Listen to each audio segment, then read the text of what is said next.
programs like our senior citizens and those who need help the most.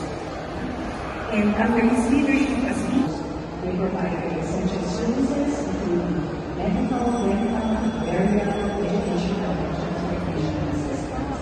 They also provided that we are.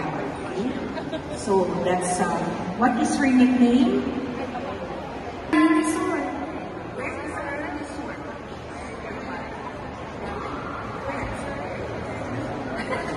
Naga City.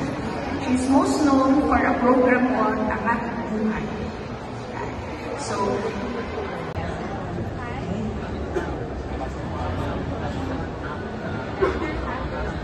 mabuhay!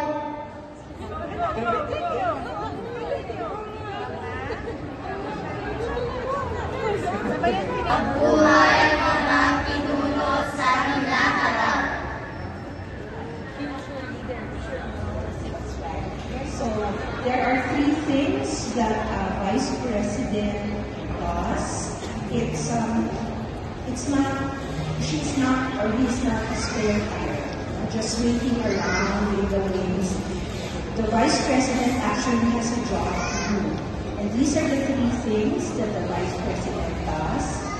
The Vice President also in the Department of Trade and Industry. BPI, yes, BPI, and then ESW for her work.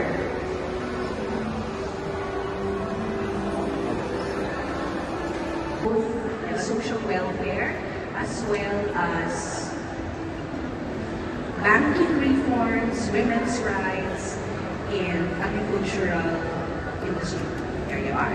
So she is the daughter of what number already? Okay, 11. So forward to go. Other VPs. He served as the Secretary of Foreign Affairs, and he corruption, stand against corruption. Okay. So he's known for defending the integrity of government institutions. He is for honest public service. Take it off. So there you are.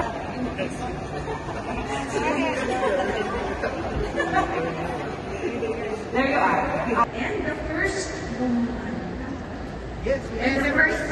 Vice President is Gloria Macapagal, because she comes from Luzon. There you go.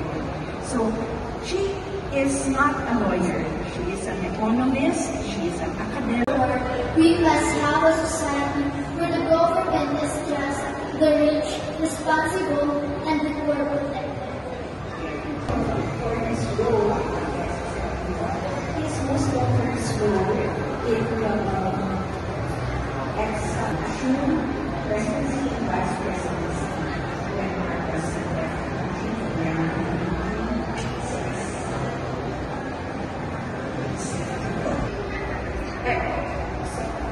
Fernando Lopez served twice. He was the third and the seventh vice president. Okay, here we have so Vera Estrada is an actor.